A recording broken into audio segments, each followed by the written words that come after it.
What does it mean to be an American? Well, depending on who you ask, you'll get a different response. To me, being an American means four things: freedom, acceptance to men and women and children of every race, national unity, and the American dream of working hard and making money. Many ideas have changed this image in the past and have taken away from these important views and beliefs, but I feel these are the most important traits in being a true American. In lieu of this, I have chosen four candidates from America's past who have outlined these topics and gave us the true meaning of an American.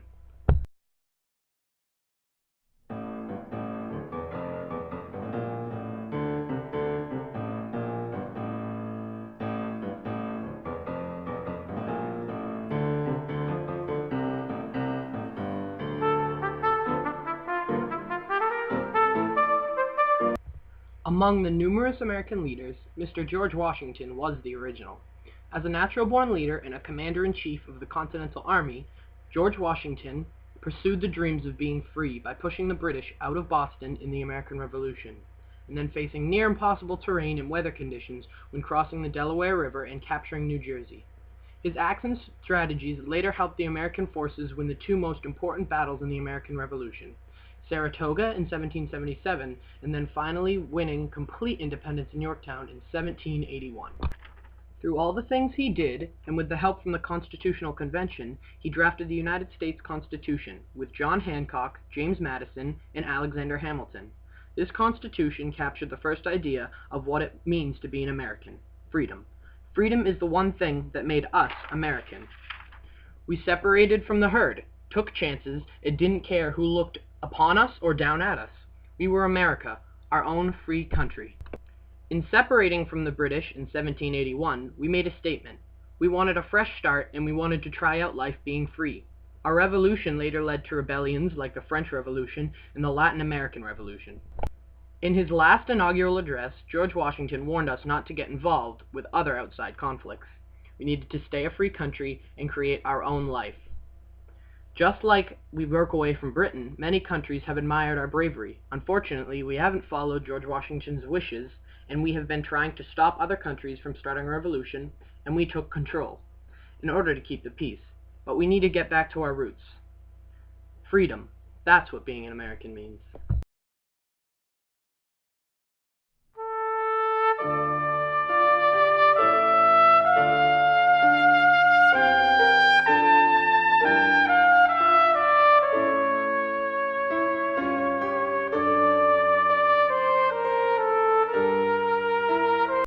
The next big player and representative to the question, what does it mean to be an American, was Frederick Douglass. Douglass grew up as a slave and witnessed the horrible development of the United States unfold right before his own eyes. He was always striving for education, and when he finally settled in Massachusetts with his wife, he began his abolitionist contributions. He joined black churches and attended abolitionist meetings.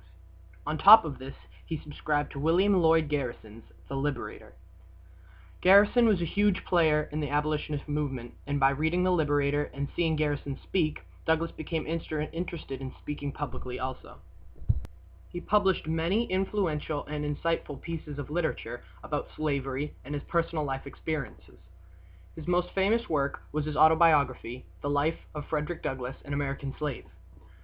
Douglass and his ideas contribute to the idea of what a true American is by the main point of welcoming and respecting African Americans into the United States. Along with this, Douglass was a transcendentalist, and along with fighting racism, he stood for another American goal. He hungered for education and also taught himself about many things, and in the end, it paid off. Douglass knew that in order to protect himself from the cruel slave owners, he must learn new things and gain intelligence. To be an American, we strive for new information and always work for the next best thing. I believe Douglass stood very well for what it means to be an American.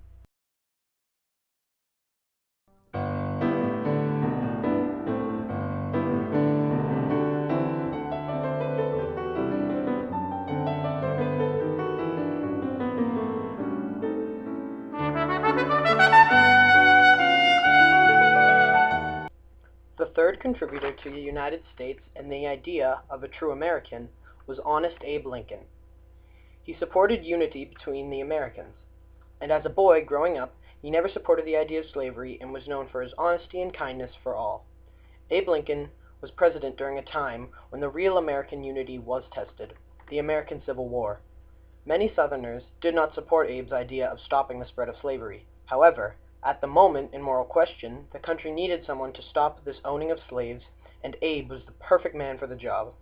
And for a good reason.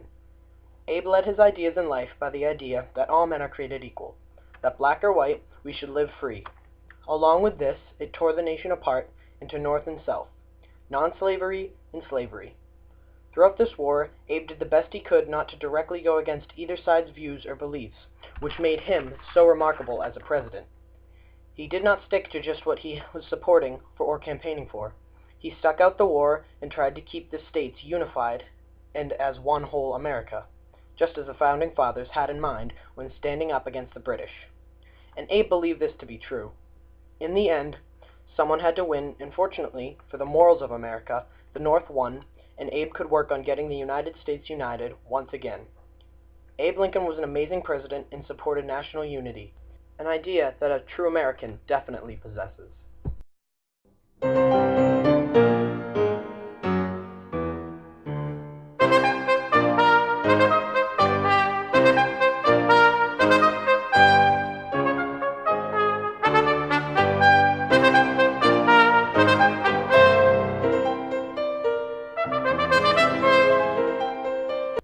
The last person who outlined Americanism was Andrew Carnegie. Andrew Carnegie exemplified the last and I feel most important trait of a successful American: capitalism, and the strive and endurance to work hard and achieve your financial and life goals. Andrew Carnegie was a classic tale of rags to riches.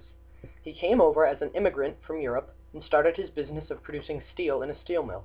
His ingenuity and smart commercialization made him the only true steel producer, beating out and buying out all other competitors. No one could beat the quality for his amazing price. Ultimately, from all this, he got filthy rich. Fortunately, which makes him one of the greatest examples of an American, he did not keep the money for himself.